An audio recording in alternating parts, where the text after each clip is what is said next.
The patient suddenly stirred. Before that, he had been lying quietly, almost motionless, with only his chest barely rising under the thin blanket. But now he jerked sharply, as if struck by an electric shock, and tried to prop himself up on his elbows. I feel awful. Do you hear me?" he whispered, and immediately choked on the air. Olga tore her gaze from the foredrip, where a heavy bag of thick, scarlet liquid hung, and looked at the man. A hoarse, ragged wheeze escaped from his chest. The patient's face was covered in patches of deathly pallor around his lips and a feverish, sickly flush on his cheeks.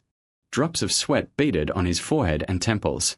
The patient's unfocused eyes darted around the ward, unable to fix on anything, and the nurse saw uncomprehending fear in them. "It's stuffy," he gasped again. "It's crushing here."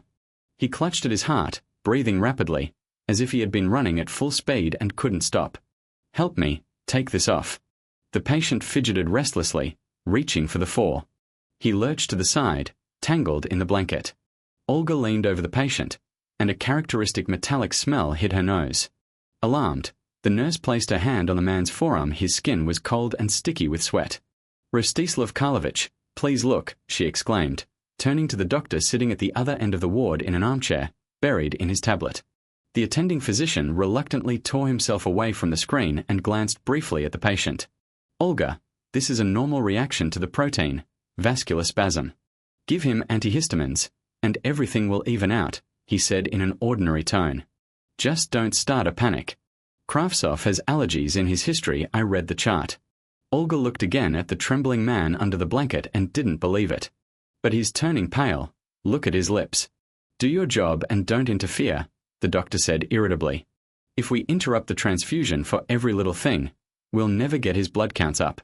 The patient suddenly groaned and doubled over, clutching his lower back with both hands. The nurse, following her professional instinct, glanced at the urine bag. The transparent plastic catheter tube was filling before her eyes with a thick, alarming dark liquid, realizing that the patient's kidneys were starting to fail right now. The woman felt everything inside her contract with fear. "Rostislav Karlovich, this isn't a normal reaction," she said more quietly, but her voice became firmer. "This is definitely his blood." The doctor raised his voice indignantly. "You're starting again. How many times?" "I said to carry out the orders." The patient groaned again, arched convulsively, gripping the bed rails. Olga couldn't stand it. "Stop the transfusion," she shouted. "Right now." "Have you decided to give orders?" Rostislav Karlovich barked. "Get out of here and call the duty nurse if you're not up to it." Olga wasn't listening. Her fingers instinctively reached out and pinched the plastic clamp on the tube. "Have you lost your mind?" The doctor jumped up, tossing the tablet onto the chair. He rushed over and roughly shoved her in the shoulder. The woman staggered, knocking the stand. The needle tore out of the vein, and dark blood splattered onto the tile, Olga's hands, and her coat, instantly soaking the white fabric. At that moment, the ward doors burst open. Hearing the shouts, the duty orderly ran in. She froze on the threshold, pressing her hands to her face in fright at the sight of the blood-soaked floor. The patient arched convulsively for another second, wheezing, then slumped heavily onto his side. His face turned grey, his gaze drifted away. "Get her out of here." The attending physician angrily pointed at the rebellious nurse. The orderly, obeying the commanding tone, grabbed the rebel by the shoulders and literally pushed her out of the ward. Olga was left standing in the empty, cool corridor. The woman slowly raised her hands and stared at her palms, where the stranger's blood, still warm a few minutes ago, was now beginning to dry, tightening the skin with a dark, unpleasant crust. A resuscitation team ran past her into the ward. Who and when had called them, the woman didn't understand. Leaning against the wall opposite the window, she felt her knees treacherously tremble. Looking at the indifferent grey clouds slowly drifting across the sky outside the glass, Olga listened to her heart pounding loudly. A silent prayer escaped her lips. She prayed for only one thing, that the man behind the closed door would survive after all. After some time, a pale Rostislav Karlovich came out of the ward. His lips were trembling. "You wretch, do you even understand what you've done?" he said quietly, with such emphasis that the words cut worse than a shout. "I saved his life," the nurse replied. "You disrupted the treatment," he snapped. "You arbitrarily disconnected the system. You exceeded your authority." The senior nurse, Larisa Ivanovna, peeked out of her office, gave Olga a quick glance, and covered her mouth with her plump palm. Lord, look at her, all covered in blood, like from a meat plant. He was dying, Olga said dryly. He had incompatible blood. The senior nurse looked at Rostislav Karlovich, towering over the thin nurse, and smirked. Again with your fantasies, Olga. It always seems to you that everyone around is an idiot, and you're the only smart one.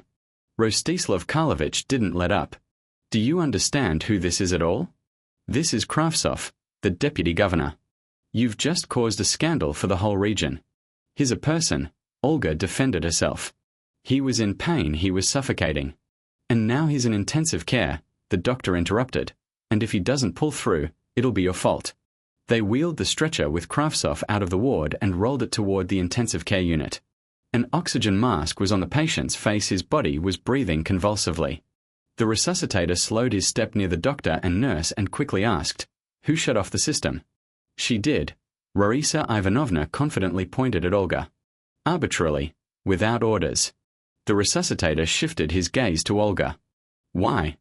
Hemolytic shock, she threw out briefly. Rostislav Karlovich tried to insert a word, but the resuscitator interrupted him. Don't bother, the tests confirmed incompatibility. Another 5 minutes, and would be taking him to the morgue. The attending physician swallowed convulsively, his chin trembled even more. But in the history, everything was. I know how it was in this history, the resuscitator cut him off. Did you even do a compatibility test? Do you want to go to trial? The senior nurse jumped into the conversation with a loud whisper. Do you understand what you're saying? This is a scandal. This is a person's life, the resuscitator replied calmly and ran to catch up with the stretcher. The deputy chief physician came out of the elevator in a white coat, smooth and smelling of expensive perfume. What kind of meeting have you arranged? While Larisa Ivanovna and Rostislav Karlovich made excuses, he stood and frowned at the nurse, who was pressed against the wall and hiding her blooded hands behind her back. Then he interrupted the flow of words with a gesture and, addressing Olga, dryly ordered, "Hand over your shift and write an explanatory note in detail. On what basis you, as mid-level staff, interfered in the treatment process and violated the doctor's orders." On the basis that he was dying, Olga raised her eyes to him. The commission will decide that, the deputy cut off. For now, you're suspended. Go wash up and don't scare people. At home, it was quiet. Olga entered the hallway without turning on the light and leaned her forehead against the cool mirror. Her student son was already asleep. The apartment smelled faintly of slightly burnt casserole, and the silence pressed and disturbed. She went to the kitchen and sat at the table without turning on the lamp. In the darkness, a bill for the mortgage gleamed white, pinned to the refrigerator. Olga looked at it, and everything inside her contracted from the impending trouble. They'll fire me tomorrow for sure. She felt sick at the thought of having to go to the carpet and justify herself before the groomed people in high offices who had already decided everything long ago. She approached the sink, turned on the water, and began scrubbing her hands again, though they had long been clean. The smell still haunted her. In her head, overriding thoughts of debts and job hunting, the face of today's patient kept resurfacing again and again. If only he survives, she repeated to herself like a mantra. If he survives, then I did everything right. The next day, Olga was called in at 9 in the morning.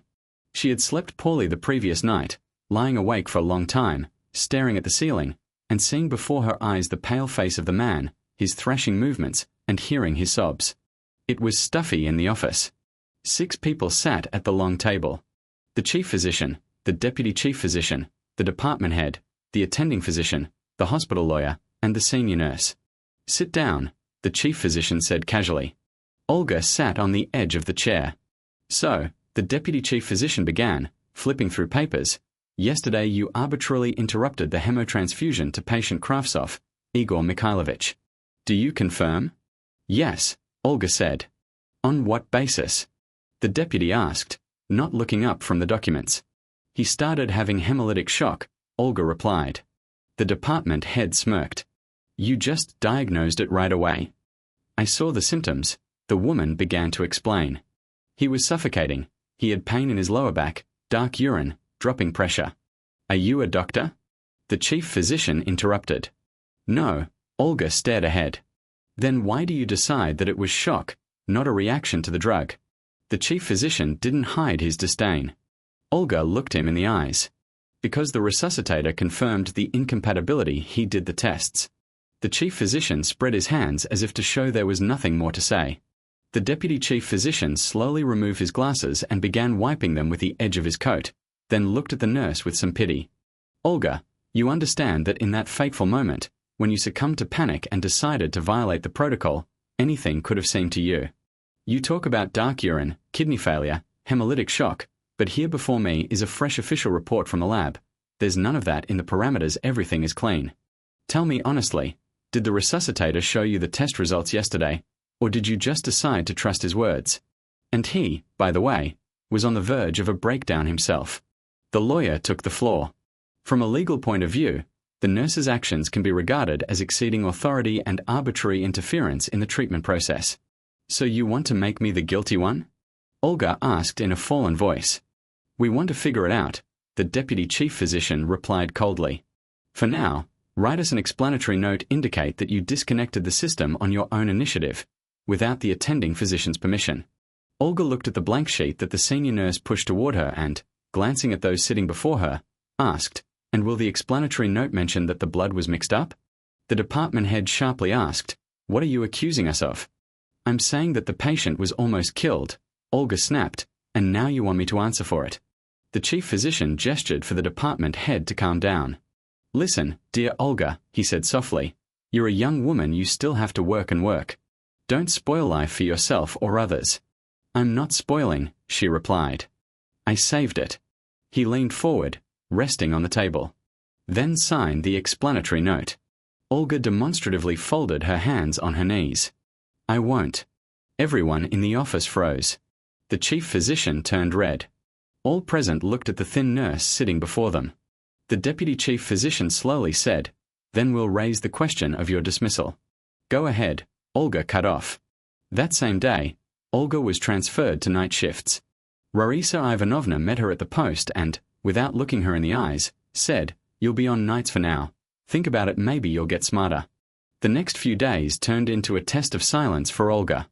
They didn't fire her immediately, but around her, it was as if they had built a transparent, impenetrable wall.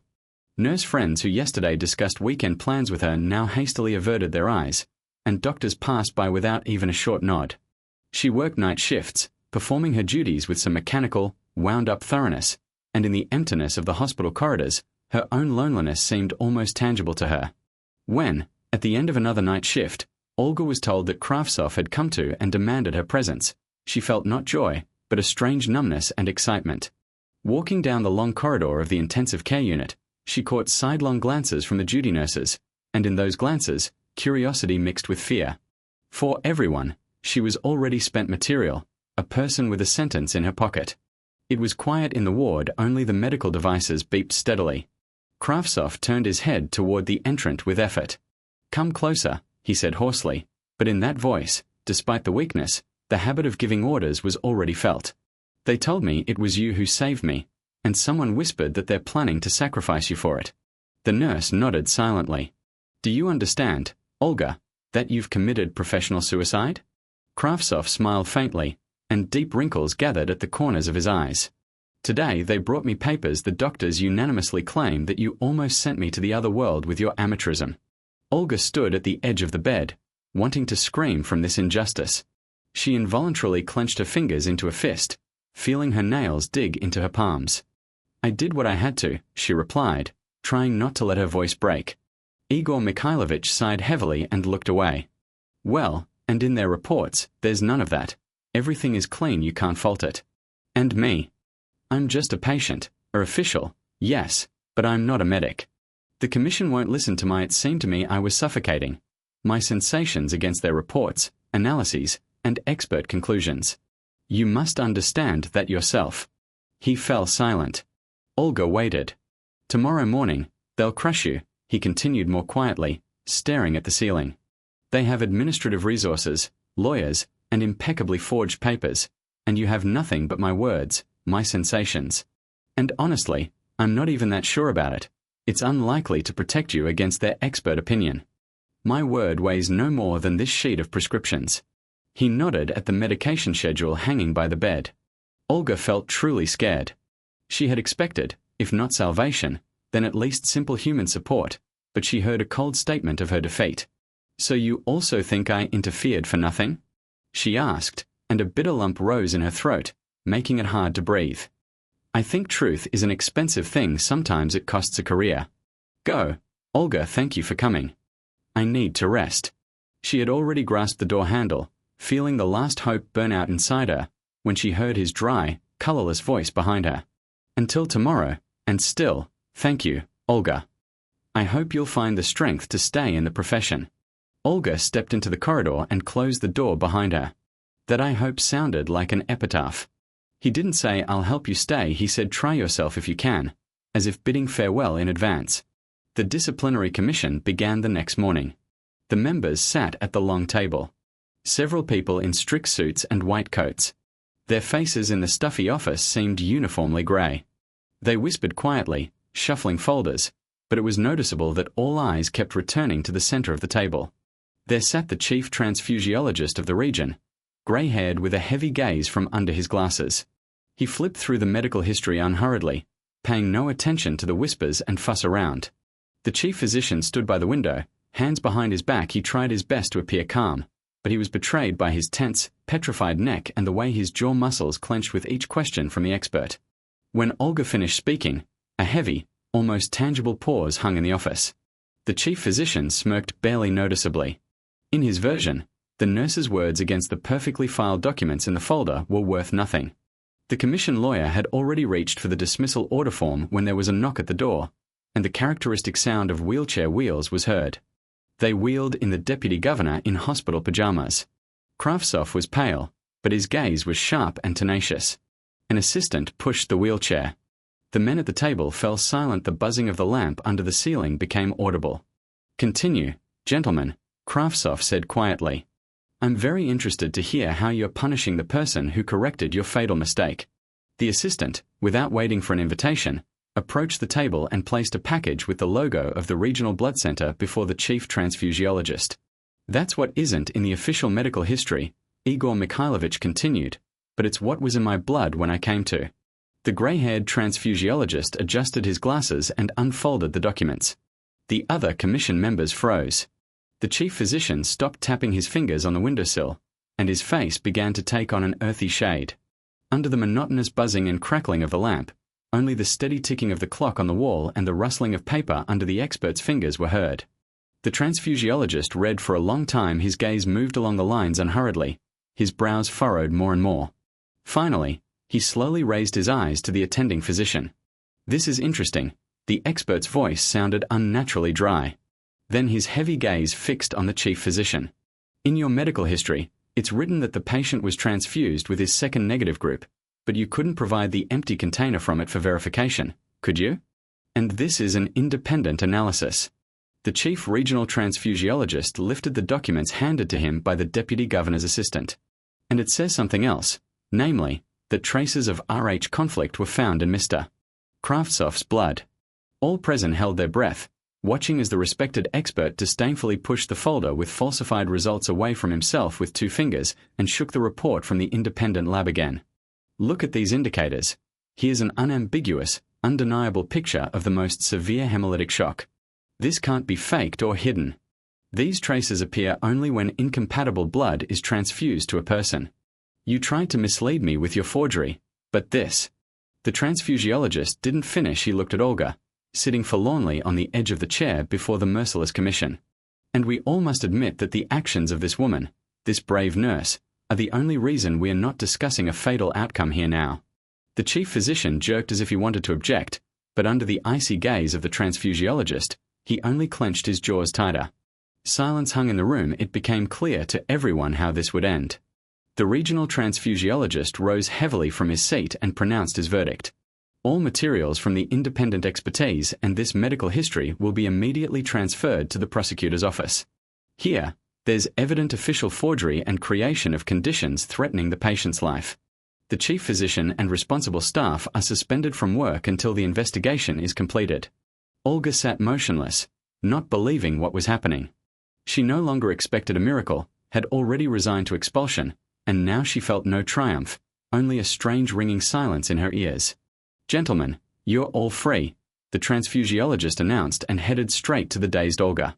He patted her paternally on the shoulder and added more softly, "Thank you, clever girl. It's rare to meet such vigilance." They left the office together, the doors closed behind them, cutting off the muffled voices and the sharp, breaking into a shout, exclamation of the chief physician trying to prove something to the lawyer. When the elderly transfusiologist left her, Olga lingered in the corridor, not knowing what to do next. One by one, the bewildered hospital staff came out of the office. The former attending physician of Kravtsov, Rostislav Karlovich, floated past on wobbly legs, his gaze wandered lost, and he passed by, muttering something incoherently. Olga watched him go. He walked away down the corridor with an uneven gait. The assistant slowly wheeled out the chair with Kravtsov. Igor Mikhailovich raised his hand slightly, asking to stop. "Well, Olga, congratulations," he said. "You won." Olga looked at him. "We won, Igor Mikhailovich. If not for your folder, they would have crushed me." The deputy governor extended his hand to her on the crook of his elbow. There was still a trace from the injection. Olga hesitated for a second and placed her palm in his. His grip was firm and warm. "What will you do now?" he asked. "I don't know, honestly," she replied. "Probably just go home, for the first time in these 1.5 weeks, sleep without nightmares." "A good plan," Kravtsov nodded. "Keep in mind that talents like you don't stay idle for long. I'll make sure that in the new history of this hospital, you're offered a worthy place where you don't have to fight your own conscience." He squeezed her hand lightly once more and signaled the assistant to move on. Olga straightened the collar of her coat, took a deep breath, and walked in the opposite direction to the locker room. Ahead was a calm evening, the cold air of the street, and finally, confidence in tomorrow. A month later, the high-profile case of document forgery was still discussed in the smoking rooms, but the fear of authoritative leadership and the mutual cover-up built by it to conceal mistakes and official crimes of its cronies had finally dissipated. The former leadership awaited trial, and the department was getting used to new orders, strict and honest. Rostislav Karlovich was fired for gross violation of official duties and official forgery. With such an entry in his workbook, the path to decent clinics was closed to him. The deputy governor entered the department. He came for a routine checkup, but before turning to the doctor's office, he lingered at the nurse's post. An open folder with orders lay on the desk, and next to it, a new shiny badge. Kravtsov glanced over the lines of the document and lingered on Olga's surname. Now next to it was senior nurse of the department. At that moment, Olga came out of the ward. She was in a fresh coat. With her hair gathered, her movements had gained the grace of a confident woman.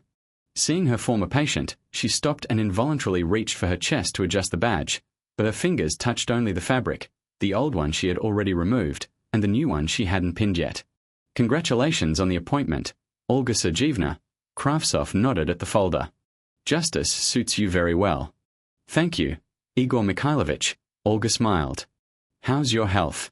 "The doctors say the indicators are like an astronaut's," he chuckled. "The kidneys are working perfectly.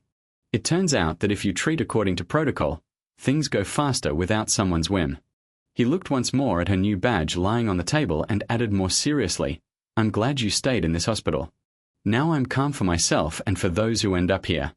Kravtsov walked down the corridor to the doctor's office, and Olga took her new badge.